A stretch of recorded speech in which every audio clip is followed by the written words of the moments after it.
Bonjour à tous, bonjour à toutes, ravi de vous retrouver pour notre célébration en ligne qui débute dans un instant. Tout d'abord avec Momentum Music où nous allons célébrer Dieu ensemble, louer et adorer notre Dieu. En ce début d'année, j'aimerais ensuite vous encourager avec un message pour que chaque jour compte, pour que chaque jour de cette année puisse compter. On va s'inspirer de l'histoire de Daniel qui s'est retrouvé un jour dans la fosse aux lions.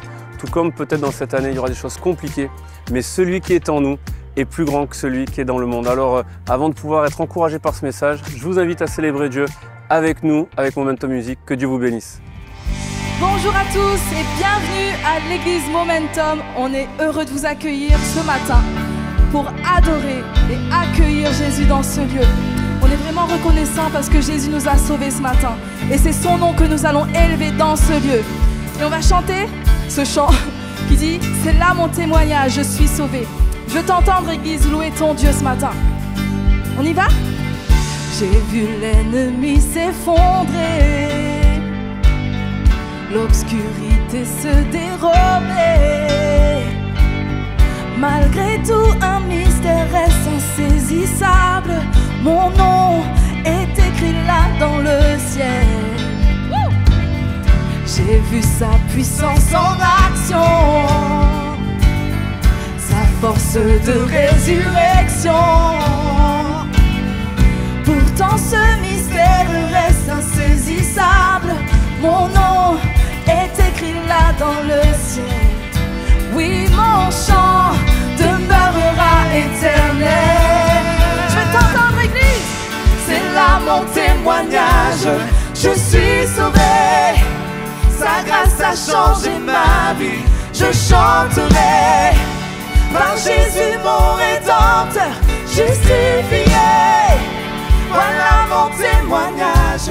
Voilà mon témoignage.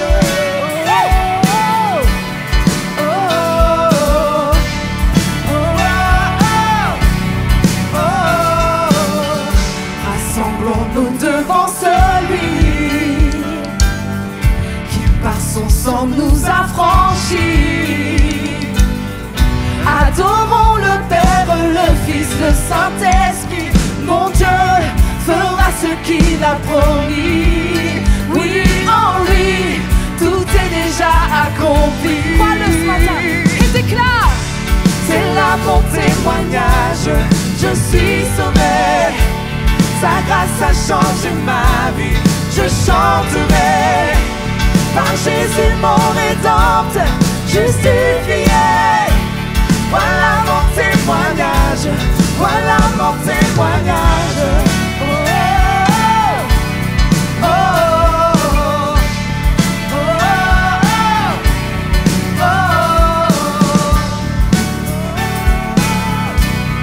oh, oh,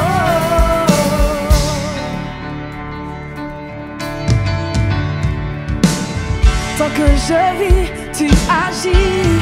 Comme une prière ce matin, chante-le. Le meilleur est à venir. Oh, je le crois. Tant que je vis, tu agis. Crois-le. Le meilleur est à venir. Oh, je le crois. Tant que je vis, tu agis. Le meilleur est à venir. Oh, je le crois. Tant que je vis, tu agis. Le meilleur est à venir. Oh, je le crois.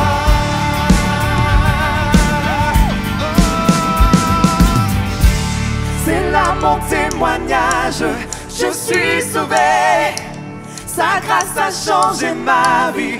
Je chanterai par Jésus mon Rédempteur justifié.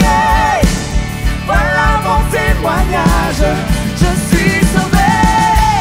C'est là mon témoignage. Je suis sauvé. Sa grâce a changé ma vie. Je chanterai par Jésus mon Rédempteur justifié. Voilà mon témoignage. Voilà mon témoignage. Oh, oh, oh,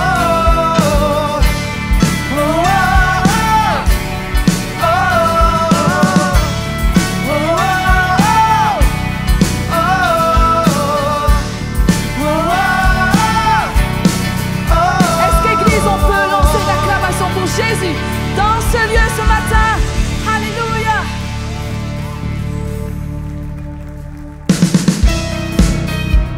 chanter ensemble, on va déclarer quelle grâce incomparable, quelle grâce d'avoir notre Dieu, ce Dieu qui a tout donné pour nous, tout accompli pour nous. Ouais, on y va, on tape des mains ensemble. Et on chante ensemble qui brise le pouvoir. Ah, on y va. Qui brise le pouvoir du mal de la mort, qui est un amour si puissant, si fort. C'est le roi de gloire, il est le roi des rois. Qui secoue la terre par un saint tonnerre, qui nous émerveille par tant de mystères. C'est le roi de gloire, il est le roi des rois. Quelle grâce incomparable, quel amour infini, que tu aies pris ma croix, que tu sois mort pour moi. Tu as payé le prix pour qu'enfin je sois libre.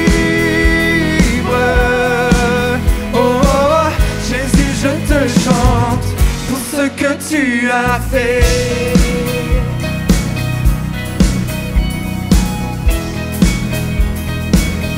Chantons ensemble qui ramène la paix.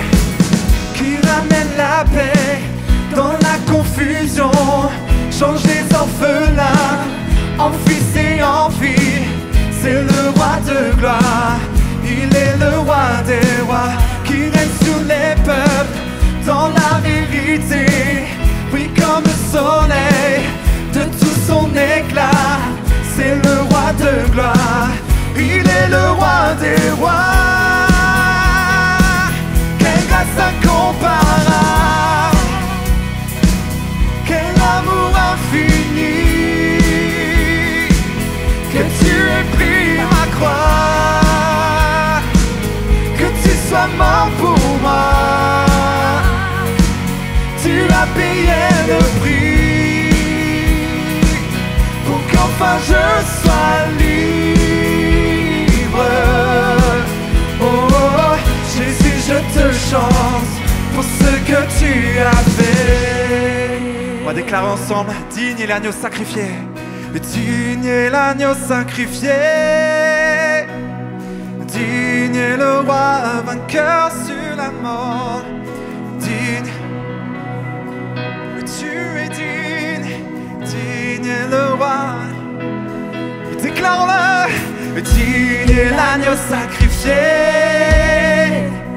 digne est le roi vainqueur sur la mort. Digne est l'agneau sacrifié. Oui, tu es digne, digne est l'agneau sacrifié,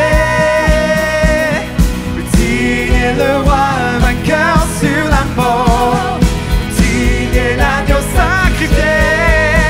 Oui, tu es digne, quelle grâce incomparable, quel amour infini, que tu aies pris ma croix, que tu sois mort pour moi. Tu as payé le prix pour qu'enfin je sois libre. Oh, Jésus, je te chante pour ce que tu as fait. On va reprendre ce chant comme une prière. Quelle grâce, Seigneur, avec un cœur reconnaissant. Quelle grâce incomparable, quel amour infini, que tu aies pris ma croix, que tu sois mort pour moi. Tu as payé le prix pour qu'enfin je sois libre. Oh, Jésus, je te chante pour ce que tu as fait. Quelle grâce, Seigneur.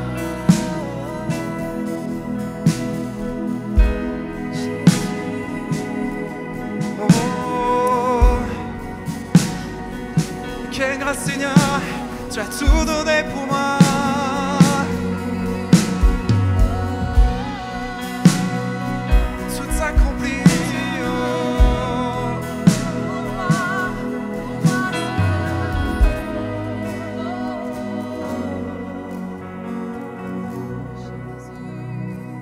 Oh Seigneur, ce matin, Seigneur, nous voulons encore réaliser, Seigneur, quelle grâce, Seigneur.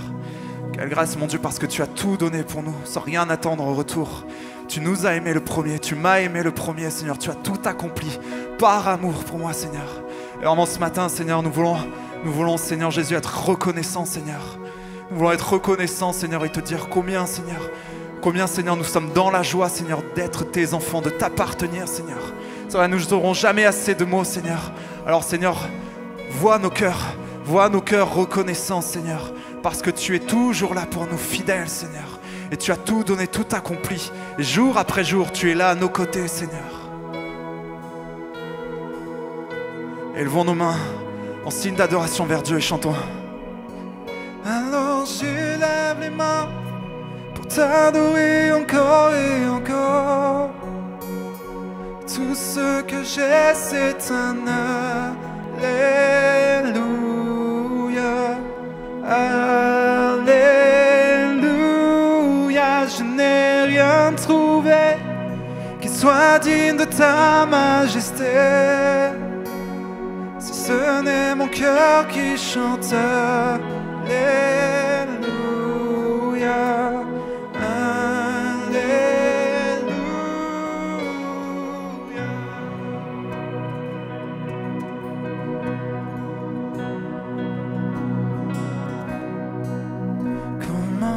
Exprimer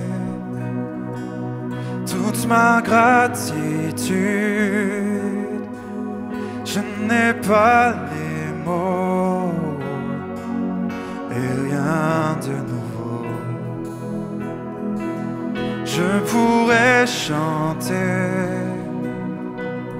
des milliers de fois le chant terminé. Toujours. Alors j'élève les mains pour t'adorer encore et encore. Tout ce que j'ai, c'est un Alléluia. Alléluia. Je n'ai rien trouvé qui soit digne de ta majesté. Ce n'est mon cœur qui chante Alléluia. Alléluia. Alors j'élève les mains pour t'adorer encore et encore. Tout ce que j'ai, c'est un Alléluia.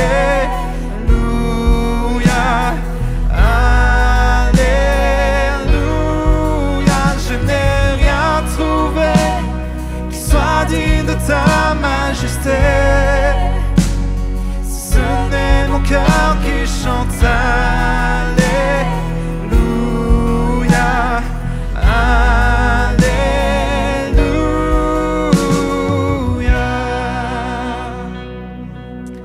Allons poursuivre avec ces paroles qui nous disent: oh, chante mon âme, ne sois pas timide et élève ta voix. Je voudrais vous lire un passage en psaume 57, c'est un psaume de David, au temps où David est poursuivi, persécuté par Saül. Donc David est au fond d'une grotte et il dit: aie pitié de moi, ô Dieu, aie pitié de moi, car en toi mon âme cherche un refuge. Je cherche un refuge à l'ombre de tes ailes, jusqu'à ce que les calamités soient passées.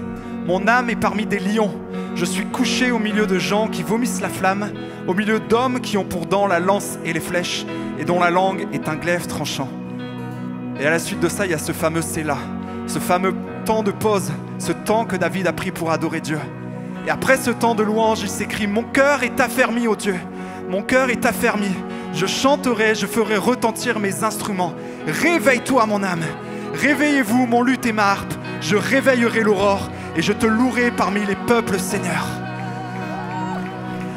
Alors ce matin, si tu es dans un temps de détresse, que ce soit personnel, que ce soit professionnel, que ce soit familial, ce matin, dis: réveille-toi mon âme, chante le Dieu qui peut tout, le Dieu qui a tout accompli, le Dieu qui détient toutes choses, qui a qui a construit l'univers, qui a créé les cieux et la terre et qui détient ma vie dans ses mains. Le Dieu qui veut le meilleur pour ma vie, le Dieu qui connaît mon futur.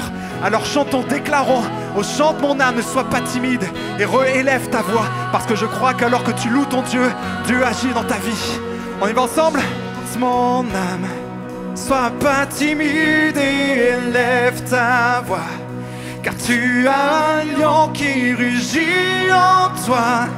Alléluia le Seigneur. Déclarons-le ce matin, proclamons-le, chante mon âme. Oh chante mon âme, ne sois pas timide et élève ta voix, car tu as un lion qui rugit en toi. Alléluia le Seigneur.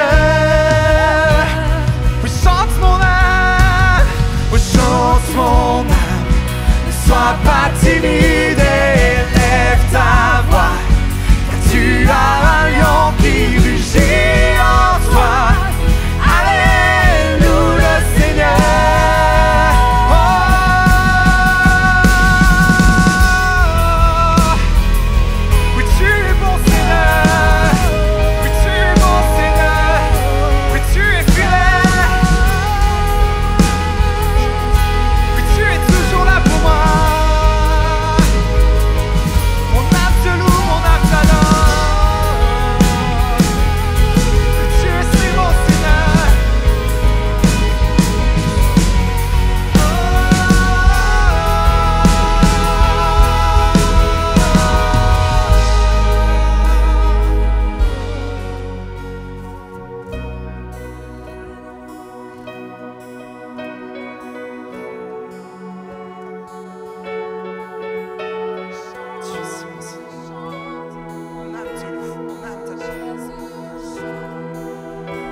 Alors j'élève les mains.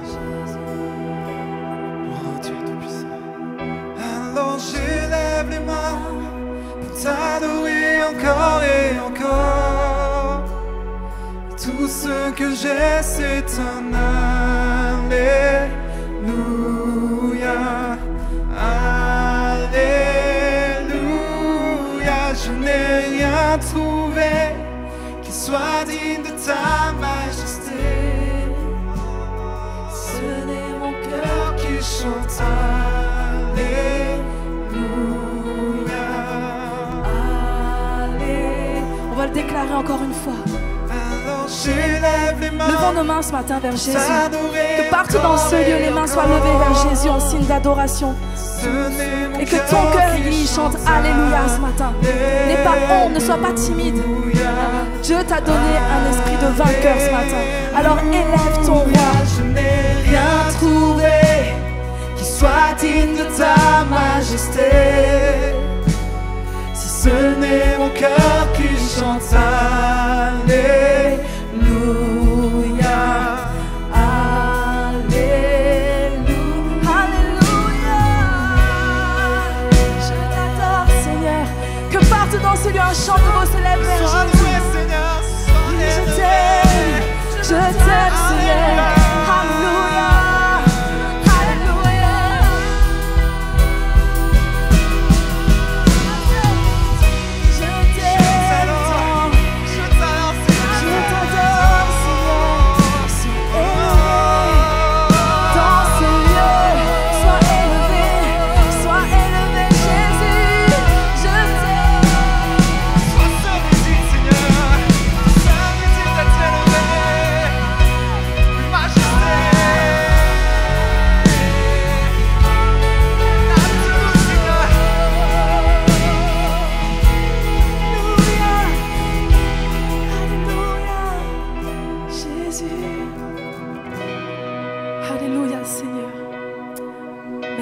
Tu es Jésus, tu es présent dans ce lieu ce matin.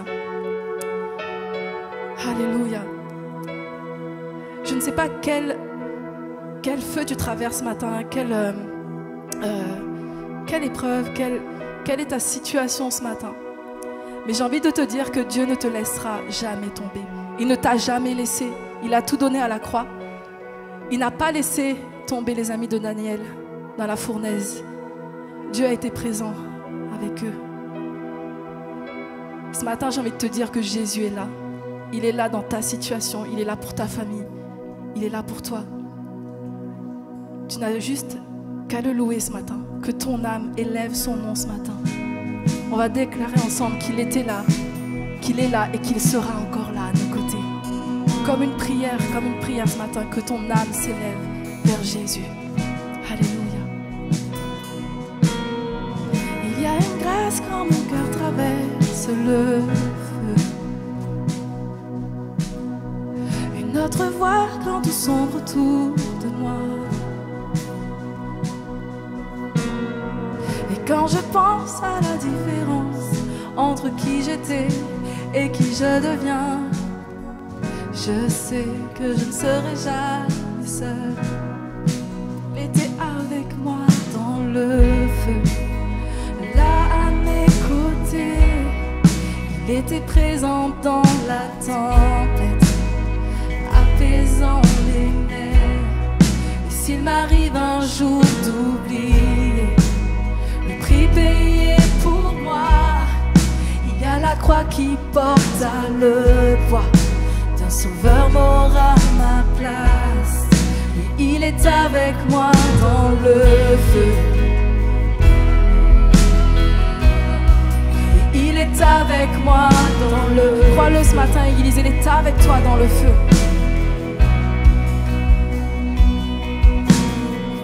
Toute ma dette à quitter, oui, à tout jamais. Le péché n'a plus aucun pouvoir sur ma vie. Et s'il m'arrivait de retomber entre qui j'étais et qui je deviens, quand bien même je ne céderai pas à ce monde, je sais que je ne serai jamais seul. Il est avec moi dans le feu, là à mes côtés. Il est présent dans la tempête, apaisant les nerfs. Et s'il m'arrive un jour d'oublier la puissance de sa grâce, il y a un tombeau qui est bien vide. Cette puissance vit en moi. Il est avec moi dans le feu. Oh, oh, oh. Il est avec moi dans le feu. Oh, oh, oh. Je marche dans le feu. Oh, oh, oh. Oui, il est avec moi dans le feu.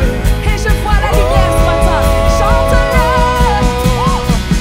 Je vois la lumière dans les ténèbres, alors qu'elle vit devant lui.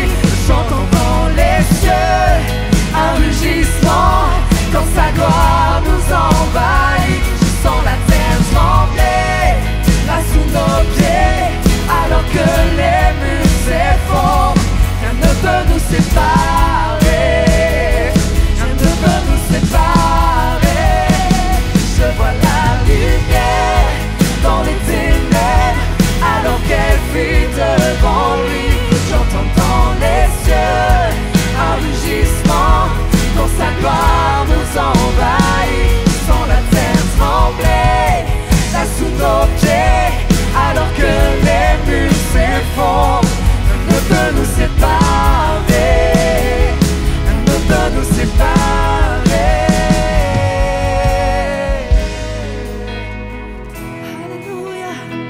Rien ne peut nous séparer de l'amour de Jésus manifesté à la croix pour nous.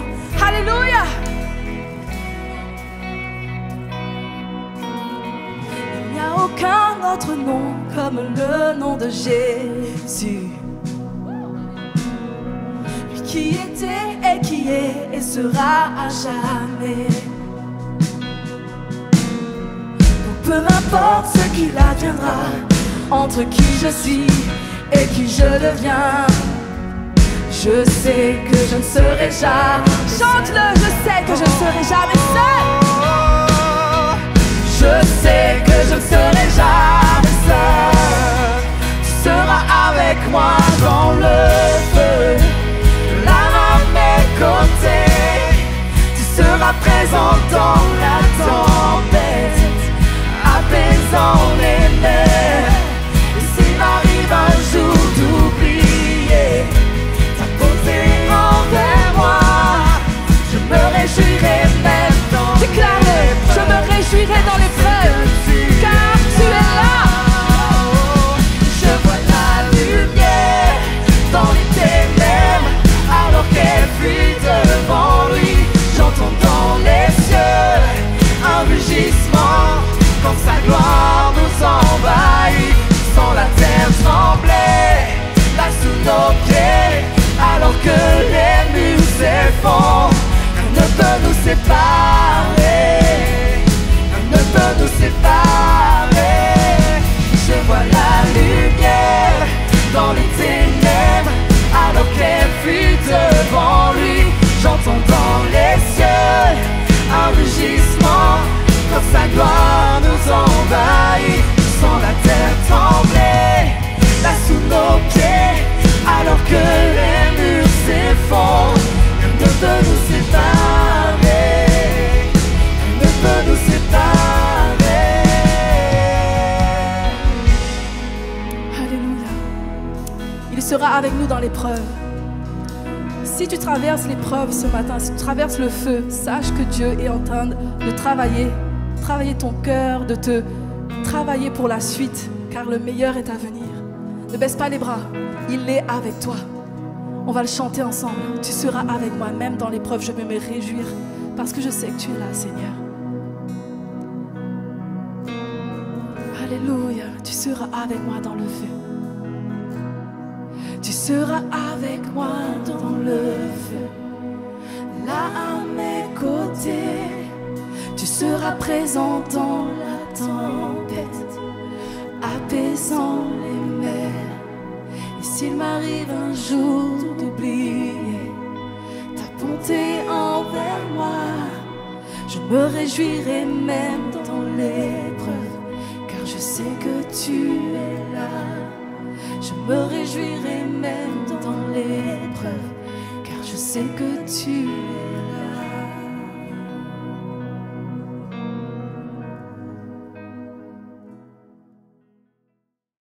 Je suis très très heureux d'être avec vous ce matin. Et alors que je préparais ce message, je me disais, ça fait quand même plusieurs semaines qu'on parle de ça, mais j'étais poussé à autre chose. Je le crois profondément, si on le prêche, c'est que vraiment on le pense. Dieu veut que nous puissions vivre des momentum.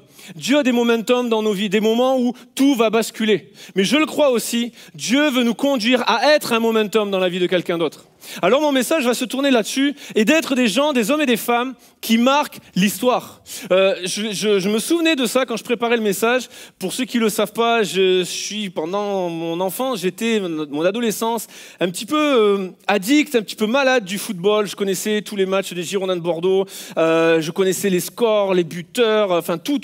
Vraiment, j'étais malade là-dessus. Et l'époque où j'étais dans cette période d'enfance, d'adolescence, il y a eu une équipe, quand on cherche des équipes de légendes qui ont marqué l'histoire du foot, on pourrait en citer quelques-unes, mais une qu'on va forcément citer à un moment donné. Alors là, je parle d'un temps que les moins de 20 ans ne peuvent pas connaître, mais quand même, c'est le Milan AC de la fin des années 80, début des années 90. L'équipe de Costa Curta, Maldini, Franco Baresi, Roberto Donadoni, Daniele Massaro, Marco Van Basten, Rijkaard, Gullit. Voilà, je parle d'un temps que les moins de 20 ans ne peuvent pas connaître. Il n'y a pas eu que Mbappé, Haaland, Messi et Ronaldo, il y a eu d'autres joueurs avant. Et donc cette équipe a marqué l'histoire du foot, elle a collectionné les trophées et les records, en particulier par le travail de son entraîneur, Arrigo Sacchi. Alors là, je sais, je suis pas italien, je le dis mal, mais ça fait rien. Vous avez l'idée, c'est pas ça qu'il faut retenir ce matin. Mais cet entraîneur a amené une nouvelle mentalité, une nouvelle philosophie de jeu, une nouvelle façon de défendre. Tout le monde défendait en marquage individuel et il a inventé, ou il a ramené, en tout cas son équipe à jouer en défense en zone. Et pour ceux qui ne parlent pas football, c'est pas grave, le message va être intéressant d'ici 2 minutes, mais restez connectés quand même et ne partez pas. Et en fait, quand les joueurs venaient le voir et lui disaient « mais pourquoi vous nous obligez à jouer de cette manière ?» il avait cette habitude de dire « je veux qu'on gagne, mais je veux qu'on gagne avec la manière ». Et les joueurs qu'il a eus sous son leadership, dans son équipe, sont des joueurs qui sont devenus des entraîneurs renommés, qui aujourd'hui marquent aussi leur génération. Et puis beaucoup se sont inspirés de ce style de jeu. Jusqu'à ce qu'un jour, cette équipe du Milan AC, cette grande équipe du Milan AC, rencontre un soir d'avril 96 les Girondins de Bordeaux sur leur route en quart de finale de Coupe UEFA, et que grâce à Zinedine Zidane, Christophe Dugarry, Vicente Lizarazu et tous les autres, on les batte 3-0 et qu'on les élimine. Ça, c'est juste pour moi, Bordelais, j'ai besoin de me le dire de temps en temps. Certains me charrient avec les Girondins, on est en Ligue 2 et tout ça, mais les Girondins, on a été forts aussi, et voilà, c'est juste pour moi personnellement, vous en faites pas, on va passer à la suite du message. Mais lorsque les joueurs venaient le voir et lui disaient, mais pourquoi vous insistez pour qu'on gagne avec la manière? Il disait ceci: ceux qui gagnent font partie de l'histoire. Ceux qui gagnent avec la manière sont ceux qui l'écrivent. Ceux qui gagnent, on s'en souvient, mais ceux qui gagnent avec la manière, on s'en inspire. Et j'aimerais croire, laissez-moi croire que nous allons être une église, ce matin nous allons être des hommes et des femmes qui vont décider de ne pas juste gagner dans la vie chrétienne, mais de gagner avec la manière. La Bible déclare que nous sommes plus que vainqueurs par celui qui nous a aimés. Donc si tu as Jésus en toi, j'ai une bonne nouvelle, t'as gagné. On connaît la fin de l'histoire. Il peut se passer tout un tas de choses, et ce matin, tu es peut-être venu avec tout un tas de choses dans ta vie. On connaît la fin de l'histoire. À la fin, Jésus triomphe et gagne. Nous sommes plus que vainqueurs par celui qui nous a aimés. Mais il y a une invitation pour nous ce matin, Église, à être des hommes et des femmes qui gagnent avec la manière. Hébreux chapitre 11 nous dresse comme une liste de personnages, de héros de la foi, on a l'habitude de le dire comme ça en tout cas, nous peint une galerie de tableaux où des hommes et des femmes ont marqué leur génération, ont gagné avec la manière. Ils font partie de ces listes, non pas parce qu'ils étaient parfaits, et on s'en inspire aujourd'hui, non pas parce qu'ils étaient parfaits. Moïse n'était pas parfait, David n'était pas parfait, Ésaïe n'était pas parfait, Abraham n'était pas parfait, Joseph, Josué, tous les autres, Paul, Barnabas n'étaient pas parfaits. Mais on s'en inspire parce que chacun pour leur part, ils ont décidé dans leur vie, dans leur génération et dans leur contexte, de vivre une vie qui valait le coup, de mener une vie qui compte vraiment, de faire en sorte que chaque jour compte, de gagner avec la manière, de vivre avec la foi. C'est par la foi que Moïse, c'est par la foi qu'Abraham, c'est par la foi que Joseph, ils ont décidé de vivre avec la manière, avec la pensée que chaque jour doit compter. Et c'est le titre de mon message. Il y a une invitation pour nous à faire en sorte que chaque jour puisse compter. L'histoire est une galerie de tableaux où il y a peu d'originaux et beaucoup de copies. Quelqu'un a dit cela un jour. Et je veux croire que nous ne voulons pas être des copies, des pâles copies les uns des autres, mais de croire que notre foi est personnelle et que pour chacun d'entre nous, Dieu a formé des projets afin que nous les pratiquions. Il nous a créés, nous sommes son ouvrage ayant été créé en Jésus pour des œuvres bonnes que Dieu a préparées d'avance. Tu n'es pas sauvé pour juste être sauvé, tu es recréé à l'image de Jésus pour des œuvres bonnes afin de les pratiquer, afin de vivre avec la manière, afin d'être plus que vainqueur, mais de marquer ta génération et de faire en sorte que chaque jour compte, de faire en sorte que ce jour puisse compter. On peut se contenter d'une bénédiction, on peut se contenter du salut, mais il y a un appel à être des hommes et des femmes qui communiquent le salut autour d'eux, qui communiquent la bénédiction autour d'eux, qui partagent leur foi, leur témoignage, qui ne le chantent pas juste, mais qui sont un témoignage vivant pour ceux qui les entourent. Je m'attendais à plus de amen, mais normalement j'ai tout le message encore pour vous convaincre. Acte 17, 6, lorsque Paul et Silas se trouvent à Thessalonique, j'aime tellement ce verset, les gens vont dire de Paul et Silas, ces gens qui ont bouleversé le monde sont aussi venus ici. Ces gens dont on a entendu parler, qui ont chamboulé notre façon de penser, qui ont bouleversé nos traditions, qui ont chamboulé le monde, qui ont bouleversé le monde, qui ont été un momentum, ils sont venus aussi. Et je veux croire qu'il y a ici dans cette église des hommes et des femmes qui vont amener ce bouleversement, ce changement, ce momentum dans la vie de ceux qui les entourent. Et pour que chaque jour compte, on va s'inspirer d'un homme dans la parole de Dieu qui va être dans un contexte où tout le poussait à pouvoir se plaindre. On aurait pu avoir tout un livre qui parle de ses lamentations. Mais il a connu le déracinement familial, il a connu une déportation, il a connu une invasion ennemie, il a connu l'oppression de l'ennemi, l'oppression, la persécution religieuse, de la culture. On a changé son nom, on voulait changer son identité. Il a eu la jalousie de ses collègues de travail. Tout un tas de choses faisaient que Daniel aurait pu baisser les bras. Que Daniel aurait pu écrire un livre, les lamentations de Daniel. Voilà les 12 raisons pour lesquelles on peut être découragé et abandonné. Quand Dieu ne répond pas à mes prières. Tout un tas de choses que Daniel aurait pu écrire, aurait pu susciter. Mais Daniel a été un homme qui a décidé que chaque jour devait compter, que sa vie devait compter, et qu'au sein de toutes ces choses, il était possible de prospérer, il était possible de marquer sa génération, il était possible de vivre sa foi chrétienne. Et je veux le dire à chacun d'entre nous, à ceux qui sont ici physiquement, ceux qui vont le regarder en ligne, il est possible, dans ton contexte, de marquer ta génération. Il est possible, dans notre génération, d'être une église qui marque son temps, d'être une famille, un couple, un homme, une femme qui marque sa génération. C'est possible. Ça l'a été pour Daniel. Et dans le chapitre 6, on va lire une partie, un épisode de l'histoire de Daniel, où il va se retrouver persécuté par les leaders de l'époque qui vont être jaloux de Daniel, de la réussite de Daniel, lui cet étranger, dans ce pays étranger qui réussit mieux qu'eux. Et ils vont chercher à le prendre en faute. Et ils vont décréter par le biais du roi, ils vont séduire le roi par un décret de tu vas ordonner à tout le royaume que quiconque prie un autre Dieu ou quelqu'un d'autre que toi doit se retrouver dans une fosse aux lions. Et face à cette fosse aux lions, Daniel nous montre 2 principes pour vivre une vie qui compte vraiment.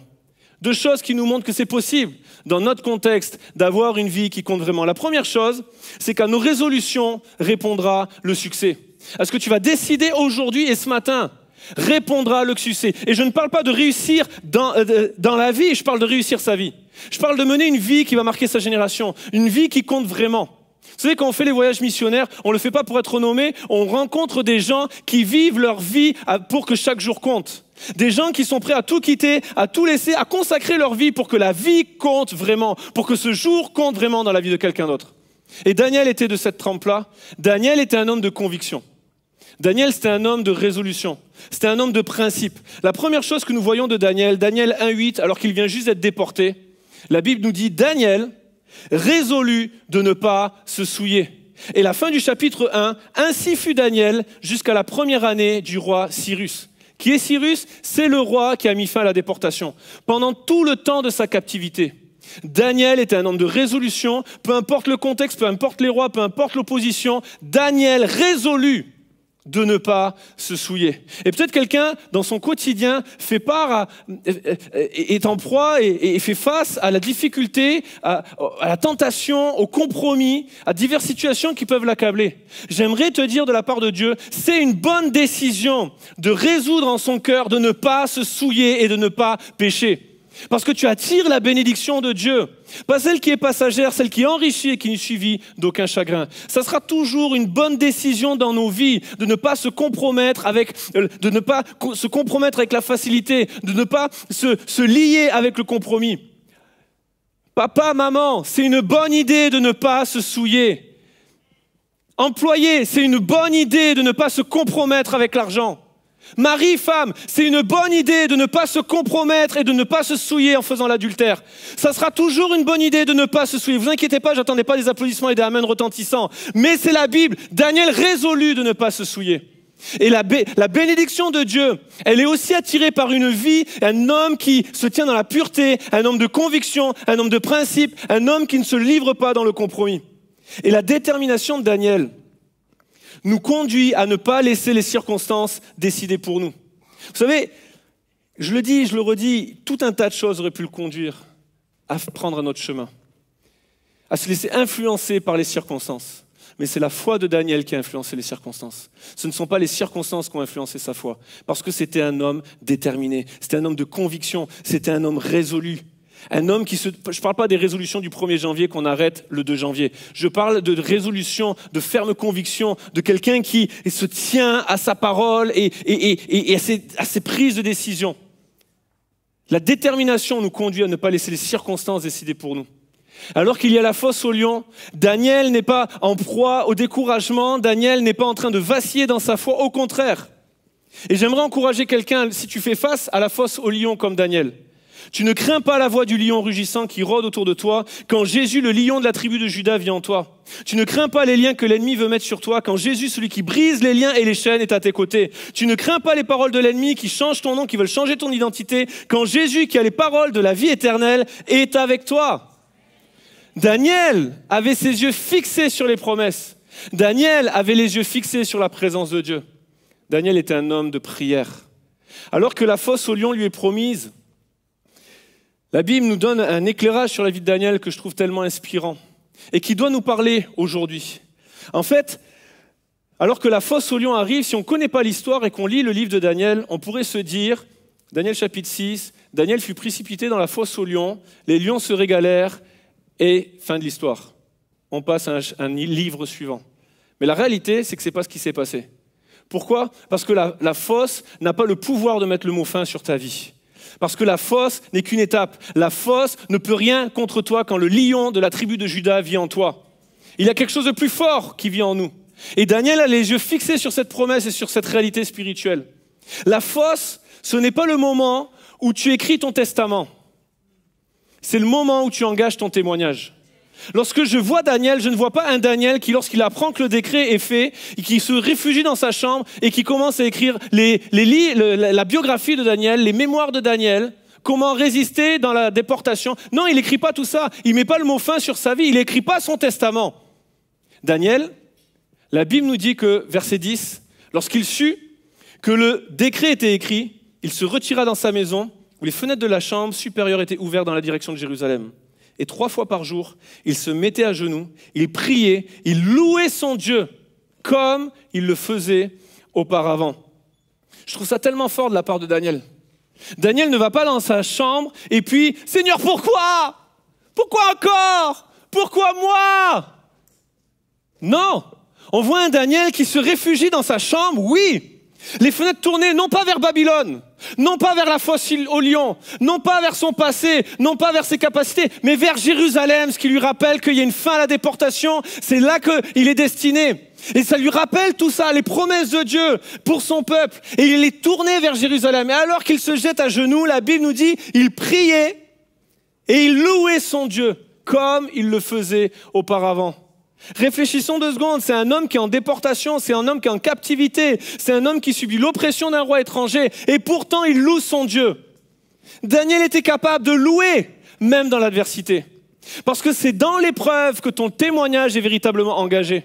Daniel, je l'imagine, se réfugier dans sa chambre, et à ce moment-là, dire « Chante mon âme, ne sois pas timide et lève ta voix, car il y a un lion qui rugit en toi. Allez, loue le Seigneur !»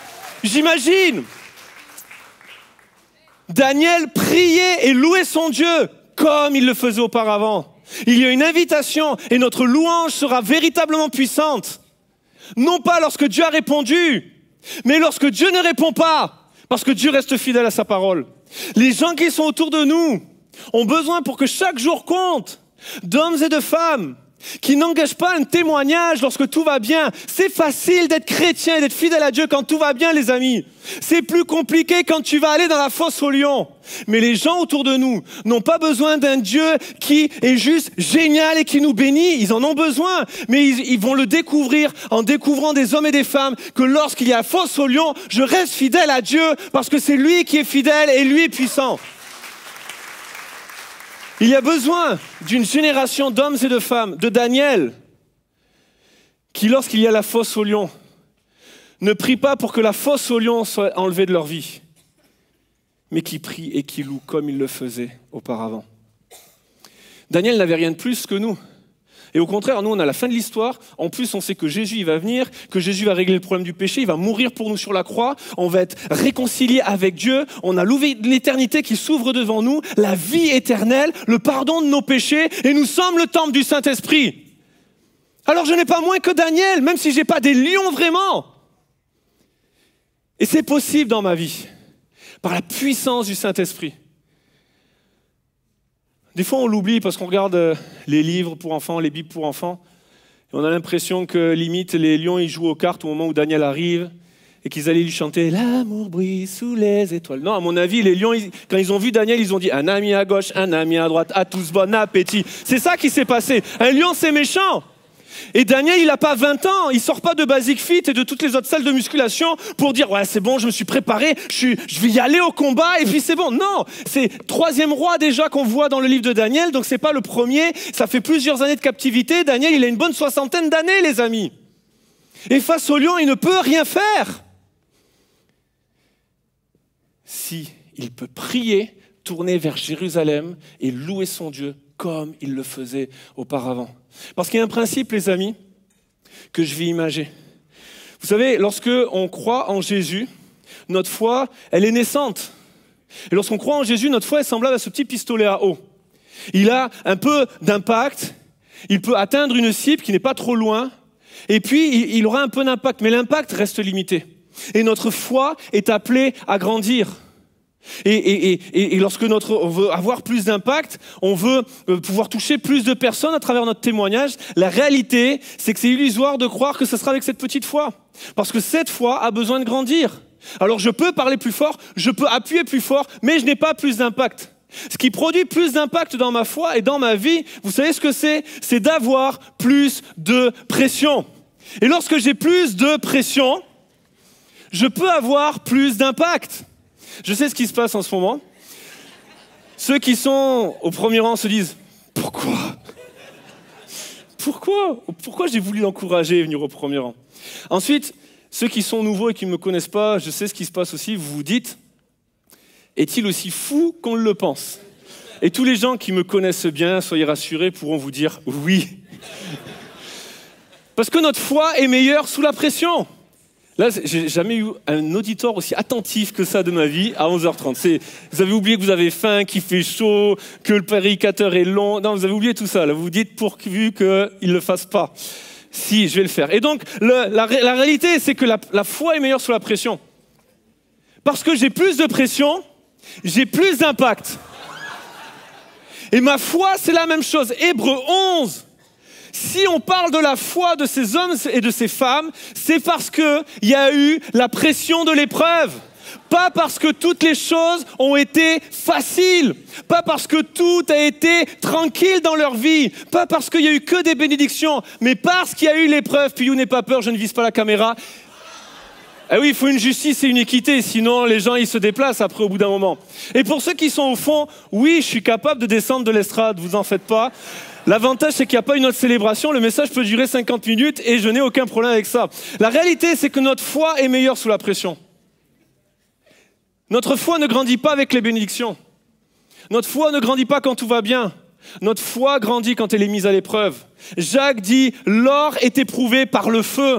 Et notre foi grandit parce qu'elle est soumise à l'épreuve. Et lorsque, j'imagine Daniel qui voit le décret et la fosse aux lions arriver, c'est une mort certaine, il va se faire manger par les lions.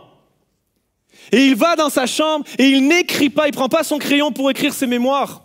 Il va dans sa chambre, il prend un crayon, il le taille, il l'aiguise, il le donne à Dieu et lui dit écris la fin de l'histoire.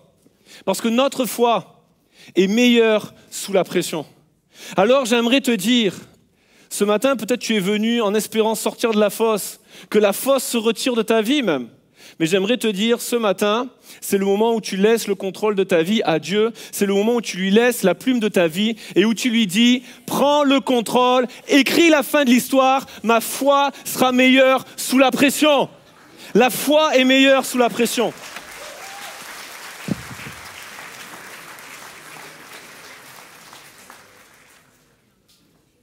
Pour que notre foi puisse grandir, au moment de l'épreuve, nous avons besoin de nous souvenir de quelque chose de fondamental. Comme Daniel, regardez vers Jérusalem, pas vers Babylone, pas vers Darius, pas vers la fosse, vers Jérusalem. Nous avons besoin au sein de l'épreuve de nous rappeler les promesses de Dieu, la fidélité de Dieu, la bonté de Dieu, que le ciel et la terre passeront, mais ses paroles ne passeront point, que lui, ses promesses sont oui et amen en Jésus, que lui, il est fidèle, ce que sa bouche dit, sa main l'accomplit. On a besoin de se souvenir que celui qui est en nous est plus grand que celui qui est dans le monde. Et Daniel était un homme comme cela. On aimerait que la foi et la prière enlèvent l'épreuve de nos vies. Jésus l'a dit lui aussi, quiconque met en pratique ma parole, eh bien, une maison bâtie sur le roc. Il y a quand même la tempête, il y a quand même le vent, il y a quand même la pluie qui vont arriver, mais la maison tient debout. Et c'est ça qui compte pour les gens autour de nous. C'est pas qu'il n'y ait pas l'épreuve, mais qu'il y ait les mêmes choses que le vent, la pluie, la tempête, la fosse aux lions, la fournaise, le désert, les forteresses, les géants, que tout ça soit quand même dans nos vies, mais que notre maison tienne debout. La foi ne rend pas les choses faciles dans nos vies, elle les rend possibles. La foi, on en a besoin face à des choses impossibles pour que le Dieu de l'impossible puisse agir. Si on ne vit que des choses possibles, tu n'as pas besoin de Dieu. Mais lorsque tu fais face à l'impossibilité, tu as besoin du Dieu de l'impossible. Tu as besoin de croire que c'est Dieu seul qui peut faire ces choses. Et surtout ce matin, tu as besoin de croire que la foi ne va pas te rendre la vie facile. mais qu'elle va rendre les choses possibles. Daniel a été dans la fosse aux lions. Il n'a pas été épargné parce qu'il a eu confiance en Dieu. Il a été dans la fosse aux lions. Et le problème qu'on a, c'est que souvent, on est influencé, ce qui fait qu'on veut des choses faciles ou que quand les choses deviennent difficiles, on se met à culpabiliser, on se met à être repris par soi-même et qu'on se dit, mais il y a quelque chose qui ne va pas dans ma vie, peut-être il y a un péché caché. C'est parce qu'on a été éduqué comme ça spirituellement ou parce qu'on est tellement habitué au regard des autres. On est une génération qui est focalisée sur le regard des autres, sur les likes qu'on va obtenir, sur le nombre de partages qu'on va avoir. Et non pas que ces choses soient mauvaises en soi, mais on peut y attacher toute notre identité là-dedans. Et cette mentalité que j'appelle celle des commentateurs vient polluer aussi notre foi. Et on vit la foi chrétienne de la même manière. Non, pas vous, bien sûr, vous êtes sanctifiés, mais moi, si. On pourrait voir l'histoire. T'as vu ce qui est arrivé au prophète Daniel? T'as vu ce qui est arrivé? Tu l'as vu sur Instagram? Le gars, il s'est retrouvé dans une fosse aux lions. De toute façon, je l'avais vu sur son dernier post. Je le sentais, je suis sûr, il a un péché caché. De toute façon, s'il est dans la fosse aux lions, c'est qu'il a fait une erreur. Hein. C'est qu'il y a eu un problème dans sa vie de prière. Hein. Non, bien sûr, vous êtes sanctifiés, vous n'êtes pas comme ça. Mais n'empêche que cette mentalité, elle vient quand même. Et on vient et puis, ouais, mais Seigneur, si les amis, ils ont été dans la fournaise, eux aussi, c'est qu'il y avait quelque chose. Et puis on vient à l'église, on vit notre foi avec cette mentalité des commentateurs. Et on vient à l'église et puis on s'assoit, et puis on écoute le prédicateur, et puis on repart. Chérie, franchement, il parlait fort, hein, ce pasteur, hein. Il parlait vite. Regarde, il faisait que bouger. À la photo, elle n'arrivait pas à le capter. Sa chemise, elle faisait que bouger. Il aurait mieux fait de l'enlever. C'était n'importe... Ah là là, j'ai pas aimé. Non, j'ai pas aimé. La louange ce matin. Ils ont fait mon chant préféré. C'était génial. Je me suis régalé. Ce chant-là. T'as vu à un moment donné, Laetitia, elle a fait ça. Elle aurait dû faire ça. Daniel, Bonnie, t'as toujours rêvé de me voir danser. Je peux pas faire plus. En fait, on vient comme ça et puis... ce chant, non, j'aime pas trop. Non, j'ai pas aimé. Non, la louange, non. Et j'ai un scoop pour chacun d'entre nous. Vous savez que la louange, c'est pas pour nous et pour nous faire plaisir. S'il y a bien une seule personne dans toute l'histoire de l'humanité, sur toute la création, qui peut donner une note à la louange de ce matin, c'est Dieu parce qu'elle est pour lui et seulement pour lui. Et en fait, on a besoin de se souvenir, comme Paul le disait, ce n'est plus moi qui vis, c'est Christ qui vit en moi. Et quand je lis les évangiles, je vois un Jésus-Christ qui ne vit pas pour lui-même, il est le roi des rois, mais il prend le rôle d'un serviteur, il vit pour les autres. Donc si c'est plus moi qui vis et c'est Christ qui vit en moi, je ne vis plus pour moi, mais je vis pour Christ. Et si je vis pour Christ et que lui vit en moi, je vis pour les autres. Si vous avez réussi à me suivre, tant mieux parce que moi non. Mais la réalité, c'est que lorsque je vis pour Jésus et sa cause. Pour ses besoins. Paul disait aux Philippiens que chacun ne regarde pas ses propres intérêts, ne cherche pas ses propres intérêts, mais considère ceux des autres. Et la vie qui compte vraiment, comme Daniel, c'est une vie qui ne se préoccupe pas de sa propre vie et qui n'attend pas que la foi rende les choses faciles, mais qu'elle les rende possibles.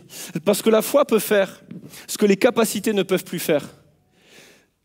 Daniel 6.3, la Bible nous dit que Daniel était plus capable que les autres. Il surpassait par son intelligence les autres chefs.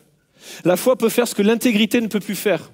Le verset 4 nous dit que les hommes ont cherché une occasion d'accuser Daniel en ce qui concernait les affaires du royaume, mais ils ne purent trouver aucune occasion ni aucune chose à reprendre parce qu'il était fidèle et qu'on n'apercevait chez lui ni faute ni rien de mauvais. La foi peut faire ce que l'amitié et les relations ne peuvent pas faire. Daniel 6 nous dit au verset 14 que le roi fut très affligé quand il entendit que Daniel priait son Dieu. Il prit à cœur de délivrer Daniel de la fosse et jusqu'au coucher du soleil, il s'efforça de le sauver. Mais même le roi qui avait donné la loi n'a pas pu sauver Daniel de la fosse. Les capacités de Daniel, l'intégrité de Daniel, les relations de Daniel n'ont pas pu le sauver de la fosse. La seule chose qui l'a sauvé de la fosse, c'est sa foi. Verset 23, le roi fut très joyeux, il ordonna qu'on fasse sortir Daniel de la fosse. Daniel fut retiré de la fosse. On ne trouva sur lui aucune blessure parce qu'il avait eu foi en son Dieu. Peut-être tu as tout essayé. Peut-être tu as essayé par tes propres efforts. C'est ni par force ni par puissance, mais par son esprit. Peut-être tu as essayé par tout un tas de relations de te sortir du pétrin, de te sortir de ta situation. Il n'y a que Dieu et que ta foi en Dieu qui peuvent faire les choses. Ce qui peut le rendre possible, c'est seulement la foi.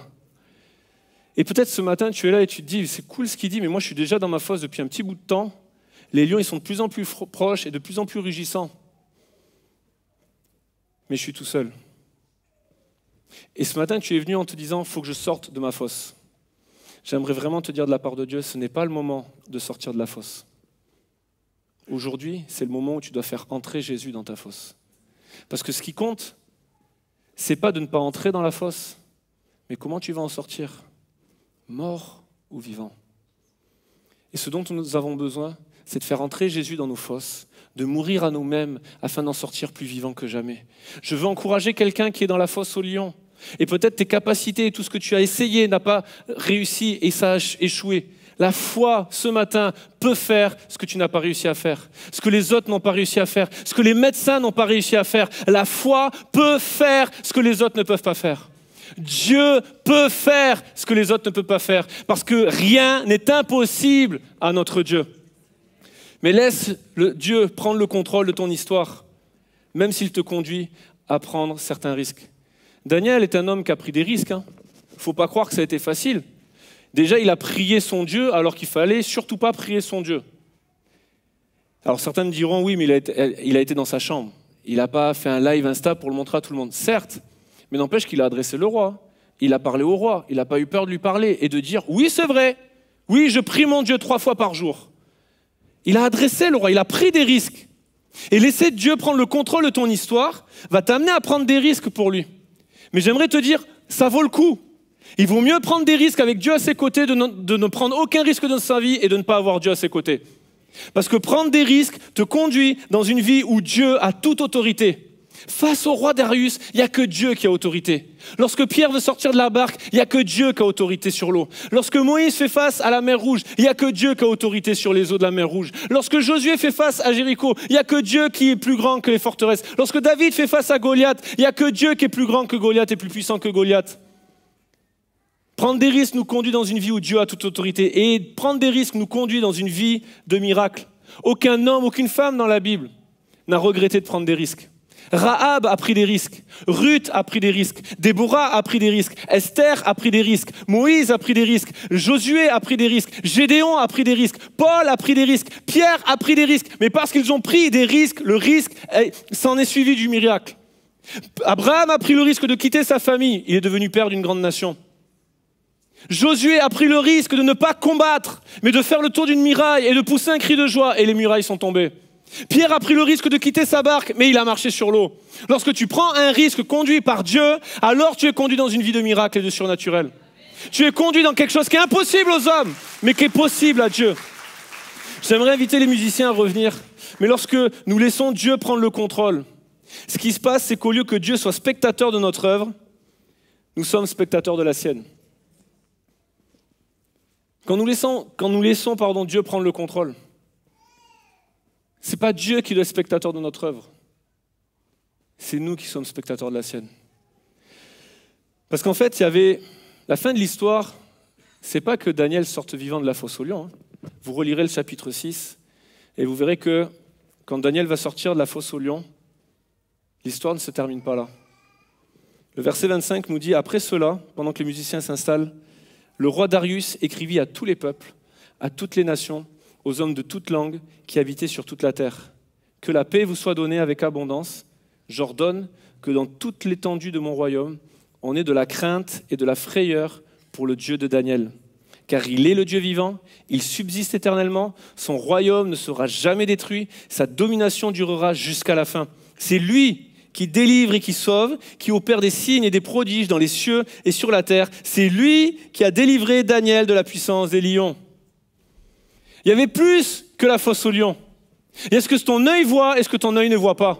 Et ce matin, il y a plus que ton épreuve, il y a plus que ta difficulté. Ce que l'œil n'a point vu, ce que l'oreille n'a point entendu, ce qui n'est point monté dans le cœur, Dieu le révèle ce matin par l'Esprit. Il y a plus que la fosse aux lions. Il y a tout un royaume qui doit entendre que s'il y a bien un Dieu qui est vivant, c'est le Dieu de Daniel. Que s'il y a bien un royaume qui est puissant, c'est pas celui qui gouverne la terre à ce moment-là, c'est le royaume de Dieu. Le royaume du Dieu de Daniel. Et si à l'époque, on adorait plusieurs dieux, tellement impersonnels, si à l'époque, quand on parlait à Dieu, c'était sans peut-être l'espoir d'un retour, parce que Daniel a accepté de passer dans la fosse aux lions, parce que Daniel a accepté la pression de l'épreuve, à la fin de l'histoire, tout le royaume sait qu'on parle du Dieu de Daniel.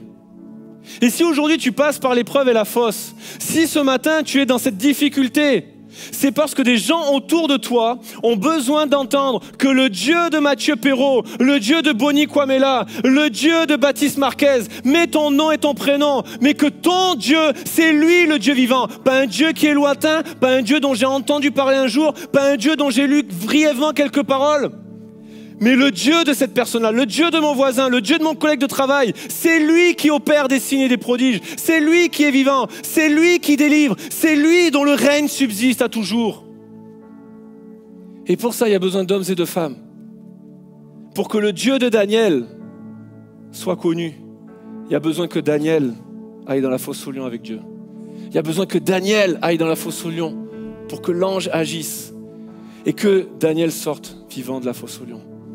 Ce matin, ce qui compte, c'est que tu demandes à Dieu de venir et d'entrer dans ta fosse afin que ceux qui sont autour de toi puissent entendre parler de ton Dieu. Ce n'est pas le Dieu d'un autre, c'est ton Dieu. Ce n'est pas le sauveur d'un autre, c'est ton sauveur. Ce n'est pas le Seigneur d'un autre, c'est ton Seigneur. Et les gens ont besoin de découvrir qu'il y a un Dieu qui est vivant, qu'il y a quelqu'un qui est puissant, qu'il y a quelqu'un qui peut donner l'espoir et que c'est notre Dieu. Ce n'est pas un inconnu. C'est notre Dieu qui est présent dans ce lieu et qui veut agir dans nos cœurs. Et pour ça, il y a besoin, celui qui fait infiniment au-delà de ce que nous demandons ou pensons, il est agissant ici, par la puissance qui agit en nous. Mais il y a besoin de réaliser ce dont on a besoin ce matin, c'est de sa présence. C'est d'être rempli par lui. Vous savez, si je prends ces canettes et que je leur fais subir une pression et que je me mets debout dessus, cette canette va s'écraser. Alors je sais, vous vous dites, ouais, t'as vu le gaillard qui monte dessus? Attends, 90 kilos facile, hein, 100 kilos peut-être même. Hein. Mais la réalité, c'est que si je prends cette autre canette et que je me mets debout dessus, et là vous vous dites, ah, ça marche ou ça marche pas son affaire? Il n'y a pas de raison, ça marche aux deux premières, ça va marcher là. La canette résiste, même si je me revais dessus. Je suis toujours le même gars, hein. J'ai pas perdu 1 gramme depuis. Et c'est la même canette. La différence, c'est qu'il y en a une qui est pleine pendant que l'autre est vide. La réalité, c'est que la pression qui est à l'intérieur est plus grande que la pression qui est à l'extérieur. Et pour résister à l'épreuve, je ne peux pas te promettre qu'il n'y aura pas de fosse aux lions, il va y en avoir. Je ne peux pas te promettre qu'il n'y aura pas de tempête, il va y en avoir. Ce que je peux te promettre, c'est que si Dieu remplit ta vie et que le Dieu de Daniel est ton Dieu, il grandit en toi, alors tu résistes à l'épreuve. Le vent, la pluie peuvent arriver. Mais si ta maison est bâtie sur les promesses, sur ta Jérusalem, sur les promesses de Dieu, la maison tient debout. Et parce que la maison tient debout, tu peux recueillir tous ceux dont la maison est tombée.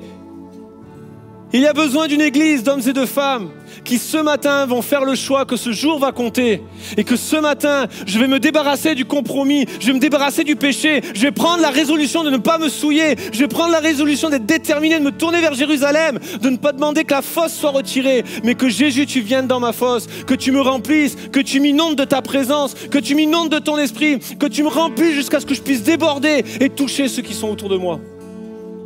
J'accepte la pression ce matin parce qu'elle va faire grandir ma foi. Est-ce que tous ensemble, on peut se lever partout dans ce lieu, s'il vous plaît? Est-ce qu'on peut se tenir debout?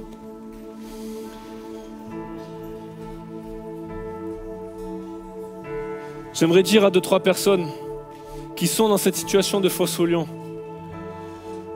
Jésus, c'est bien le lion de la tribu de Juda.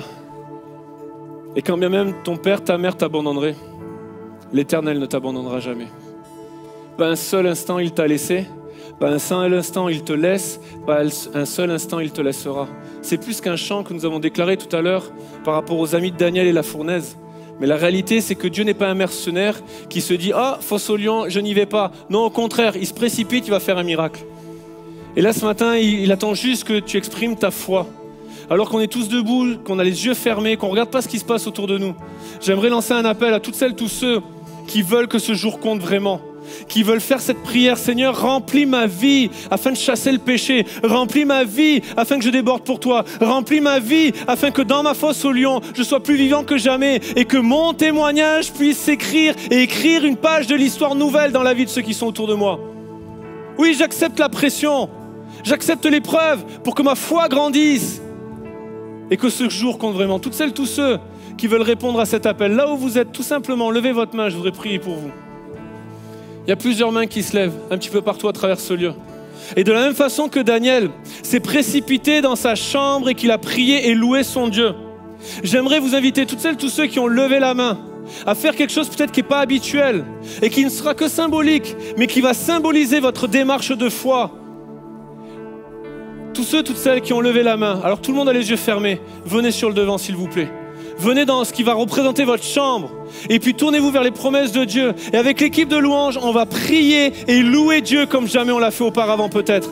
Mais on va le faire, on va le déclarer. Pas un seul instant tu ne m'as laissé. Et puis il y a du monde derrière vous, donc pour qu'un minimum soit dans les allées, venez vraiment sur le devant, il y a de la place au milieu. Partout dans ce lieu, est-ce qu'on peut garder les yeux fermés et puis tendre nos mains et puis commencer à prier? Remplissons ce lieu de nos prières, de notre intercession, de notre foi, de notre soif qui s'exprime. Seigneur, j'ai besoin de toi. J'ai désespérément besoin de toi. Partout dans ce lieu, élevons la voix, disons-le simplement. Seigneur, j'ai besoin de ta présence. J'ai besoin de ta grâce. J'ai besoin de plus d'amour. J'ai besoin de plus d'onction. J'ai besoin de plus de ton esprit. J'ai besoin de plus de ta révélation. J'ai besoin de plus de tes promesses. J'ai besoin de plus de ta parole. J'ai besoin de plus de ta personne, de tes sentiments. J'ai besoin de toi, Jésus. Remplis ma vie. Inonde ce lieu de ta présence. Manifeste ta présence partout dans ce lieu par ton Esprit Saint. Alors que nous sommes là, nous avons les yeux fermés. Prions et louons notre Dieu. Tu ne peux pas changer le passé. Tu ne peux pas contrôler le futur.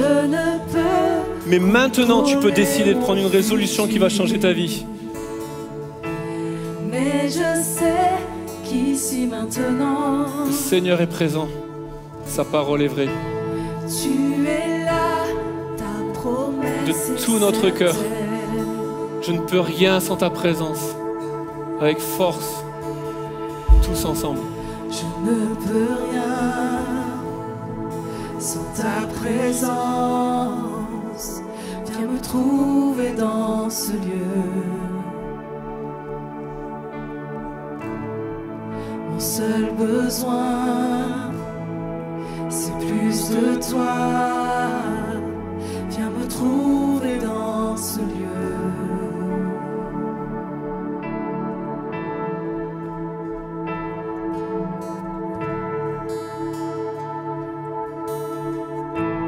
Quand je marche dans la vallée,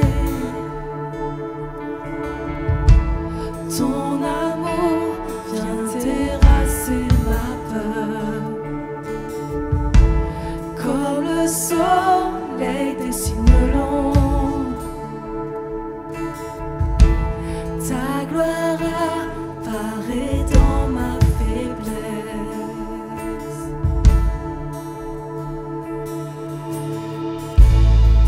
Je ne peux rien sans ta présence.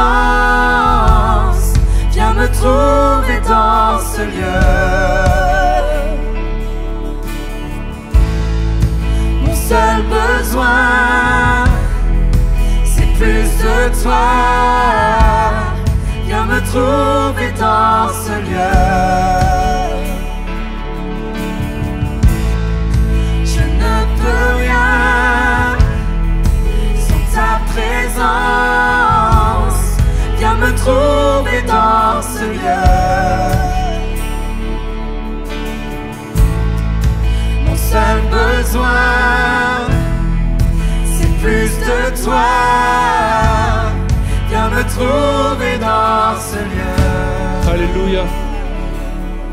Alors qu'on est là, juste, est-ce qu'on peut tendre nos mains vers Jésus et dire Seigneur, j'ai besoin de toi. Je te prie pour chaque personne qui s'est approchée, chaque personne qui a levé sa main tout à l'heure. Derrière une main tendue, c'est un cœur qui s'ouvre devant toi et qui crie, j'ai désespérément besoin de toi. Face à nos lions, face à nos fournaises, face à nos épreuves, tu es plus grand que celui qui est dans le monde. Alors dans le nom de Jésus, nous voulons déclarer que la victoire t'appartient, que tu es le Dieu qui opère des signes et des prodiges. Tu es le Dieu qui guérit, tu es le Dieu qui libère, tu es le Dieu qui restaure, tu es le Dieu qui affranchit, tu es le Dieu qui délivre, tu es le Dieu qui opère des prodiges. Alléluia, remplis ce lieu de ta présence éternelle. Est-ce qu'on peut élever la voix, prier, intercéder partout dans ce lieu? Ne sois pas timide, prie et loue le Seigneur. Alléluia. Alléluia. Jamais tu nous laisses tomber, Seigneur. Tu es présent dans ce lieu. Tu es présent dans nos vies. Pas un seul instant. Alléluia. Tu nous laisses tomber. Alléluia.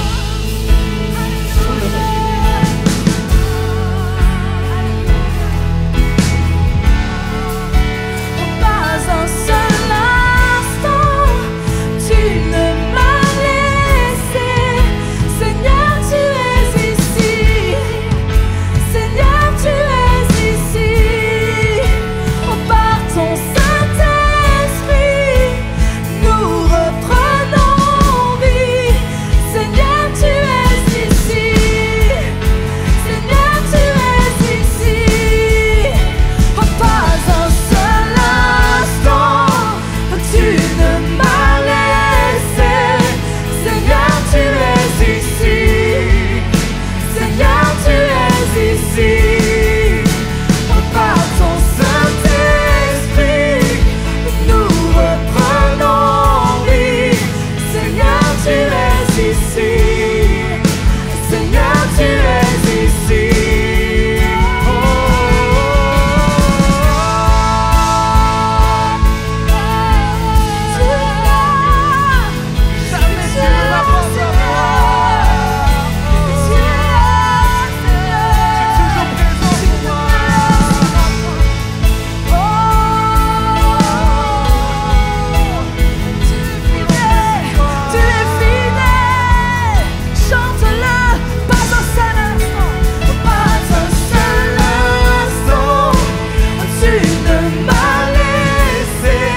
tu ne m'as laissé. Seigneur, tu es ici. Seigneur, tu es ici. Par ton Saint-Esprit, nous reprenons vie. Seigneur, tu es ici. Seigneur, tu es ici. Je ne peux rien sans ta présence. Viens me trouver dans ce lieu. Mon seul besoin, c'est plus de toi. Viens me trouver dans ce lieu. Dernière fois, déclare-le, Église. Je ne peux rien sans ta présence. Viens me trouver dans ce lieu. Mon seul besoin, c'est plus de toi. Viens me trouver dans ce lieu. Seigneur Jésus, on lève les mains vers toi et on s'attend à recevoir de toi quelque chose. On vient avec foi, on vient avec nos cœurs parfois déchirés et en ruine parce que l'ennemi a déjà fait ses ravages. Mais tu ne nous laisses jamais tomber. Seigneur, je prie pour toutes les personnes qui t'invitent dans leur vie pour la première fois, dans leur fosse. Oh Seigneur, interviens. Et qu'ils ressentent ton amour, ta présence, ton pardon, ta grâce, dans le nom de Jésus. Cet esprit qui restaure, qui répare les brèches, qui relève les ruines, qui fait ce travail, qui console, agit. Seigneur, nous te remercions pour ta présence. Te remercions pour ta parole qui fait écho dans nos vies ce matin. Oui, nous voulons que ce jour compte. Non seulement pour nous, mais pour ceux qui sont autour de nous. Aide-nous, Saint-Esprit, à être des hommes et des femmes de résolution, de conviction, qui restent attachés à ta parole et à tes promesses, envers et contre tout. Oui, aide-nous à réaliser que tu es ce Dieu qui agit et qui rend les choses possibles. On a besoin de toi. Et je prie, fais que ton esprit poursuive ces moments dans nos vies. Même si ce moment prend fin, ton esprit et ton œuvre continuent. Je prie que dans cet après-midi, dans la soirée, dans les jours qui suivent, ton esprit continue d'agir, continue de faire fructifier cette parole afin de porter un fruit qui te donne gloire. Dans le nom de Jésus, Amen et Amen. Est-ce qu'on peut applaudir notre Dieu?